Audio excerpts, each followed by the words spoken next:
Okay, so good morning, everybody. Well, today I'm going to start my second lecture on the topic which is related from the Indian culture, and the story is about Lord Buddha and the called Angulimala. Well, in the last lecture, I discussed about the Samudra Manthan and tried to correlate that with the current pandemic and the vaccine production, and we learned a lot of management lessons from that. So, in a similar manner, in today's story, we're going to discuss the story and draw some management lessons that we can apply in our day to day struggle while we work in the company, while we struggle to compete, and we try to make our own mark in the society. So the story goes like that. It was said that wherever Buddha was teaching for up to 20 miles all around that place, there were never used to be violence and things used to be very calm and very peaceful. There is a story of Buddha's time, and there was a man who was a dacoit and he was called as Angulimala. People who know Buddha will also know Angulimala. He was a very dreadful criminal in those days, and he had killed around 1,000 people and cut their fingers and made a garland out of those fingers. Only he knew the reason for such act. He was indeed a terror.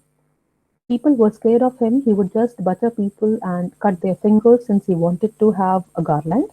Indeed, a weird fantasy, and he was looking for the next target. So it happened that Buddha was passing by, and Angulimala lived on the top of a hill. He saw a peaceful man walking down the road. He said, "Okay, here's my next target. Well, I can have his finger as a pendant." So he came down the hill, laughing loudly and making noise. "I'm Angulimala, and here I come."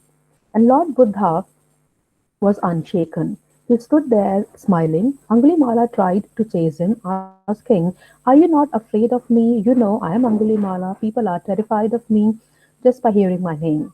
They had nightmares, people would run away, and here he sees a man just standing there, embodiment of peace, just smiling. He screams and asks Lord Buddha to stop. With so much compassion and grace looking at him, Angulimala came in front of Lord Buddha and looked at him, and he was stunned. With much anger, he asked, "Well, why don't you stop? I have been shouting and screaming at you to stop, but you are not stopping." To this, Lord Buddha replied and asked him, "I have stopped, but when are you going to stop?" Listening to this, Angulimala was stunned, and few minutes and there he melted. He didn't know what was happening to him. Angulimala fell at the feet of Lord Buddha, and Buddha asked, "Okay, go ahead, cut my finger and take it away." But he was so stunned that he could not even do any act. The amount of light and love just shook him, and he fell at the feet of Lord Buddha. And then he became a bhikshu, a disciple. Lord Buddha taught him meditation. He also changed his name. Everything in him has changed, and people could not believe that Angulimala was doing very strict austerities while staying with Lord Buddha. And Buddha taught him how to see the tension, the irritation, frustration, and ignorance in him that propelled him to do such work. And when they all fell apart, he was such a wonderful person. So, from this story, we can draw some management lessons that we can apply in our day to day life while we work and we try to make a mark in managing our life. Keep calm, peaceful within you so that you can manage the ocean of anger, provocation, and frustration, etc., originating from inside or outside the world. Well, in this case, there are a lot of reasons of the tension, the anger to which we react.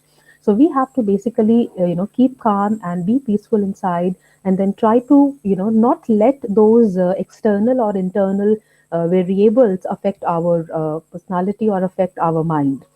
Second, don't react when provoked. Just stay calm and maintain inner peace. The cause of rift, tension, frustration will disappear on its own, where there is no reaction to it. This will give you inner strength to manage external problems. Do inner introspection of what you are doing and where you are going in this world.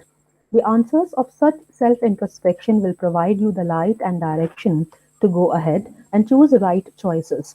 Remember, our life is all about the choices that we have made in our life. There is a lesson of asking this question that when are we going to stop from doing all the negativities? Now, the million-dollar question is that different individuals are involved, might be involved in different activities that they don't even realize they're doing that. But the point is that we must be looking at the actions that we are doing and then try to segregate the negatives and the positives. And then we need to ask that when are we going to stop from these doing these negative acts? So I leave my viewers with this question and let them do the introspection of negativities in our lives and try to give answers and let that negativity end with this year and add positivity in your life with the new year. I know this is a challenge indeed, but trust me, we can do it. So happy seasons, greetings to everybody and happy holidays and happy new year to everybody. Thank you so much.